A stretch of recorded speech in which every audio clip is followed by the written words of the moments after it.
हाँ स्टार्ट। નમસ્કાર, વંદે માતરમ. હું પ્રિતેશ જૈન છું અને છેલ્લા 18 વર્ષથી યોગના અભ્યાસ કરી રહ્યો છું. એઝ અ યોગ ઇન્સ્ટ્રક્ટર કામ કરું છું.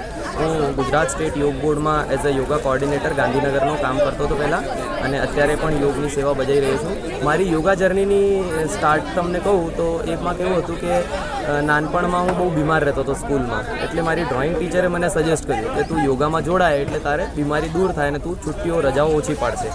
અને એનાથી મારે યસ કોર્સથી સ્ટાર્ટ થઈ હતી કે હું શ્રી રવિશંકરજીનો જે યસ કોર્સ હું મુંબઈમાં પહેલાં રહેતો હતો ત્યારે સ્ટાર્ટ કર્યો હતો.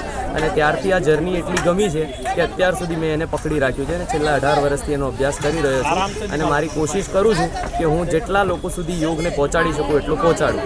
અને એના માટે હું કલોલમાં પણ નિયમિત મારી એક ક્લાસ 10 વર્ષથી નિઃશુલ્ક ચાલી રહી છે ગાયત્રી મંદિરમાં. તો ત્યાં નિઃશુલ્ક ક્લાસ ચાલે છે અને એના સિવાય હું ઓનલાઈન પણ ક્લાસ લઉં છું. અને એ બધા ચાલે છે. એના બધા પ્રયત્નો છે માત્ર ને માત્ર યોગને બધા સુધી પહોંચાડવા માટે અને યોગના લીધે બધાને સ્વસ્થ કરી શકું એના માટેના અભ્યાસ છે. તો યોગ જે આપણને મળ્યું છે, મેં ગુજરાત વિદ્યાપીઠથી યોગની માસ્ટર્સ પણ કરેલી છે અને એમાં પણ એ જ શીખ્યું છે કે આ યોગ જે છે માત્ર તમારા સુધી રાખવા માટે નથી પણ એ બધા માટે છે. અને હું એના માટે માનનીય આપણા પ્રધાનમંત્રી શ્રી નરેન્દ્ર મોદીજીનો બહુ આભાર માનું છું કે એમને યોગને ગુફાઓ કંદરાઓમાંથી કાઢી અને વિશ્વ પટલ સુધી લઈ ગયા છે અને બધા જ લોકો આજે યોગ કરતા થયા છે.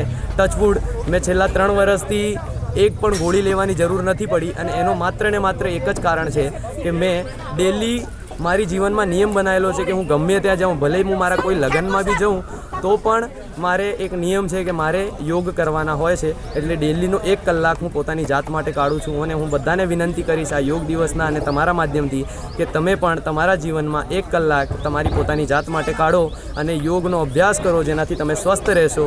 અને સ્વસ્થ રહેશો તો તમારું જીવન સારું બનશે, તમારી ફેમિલી ખુશ રહેશે, તમે ખુશ રહેશો. બહુ ધન્યવાદ. Thank you.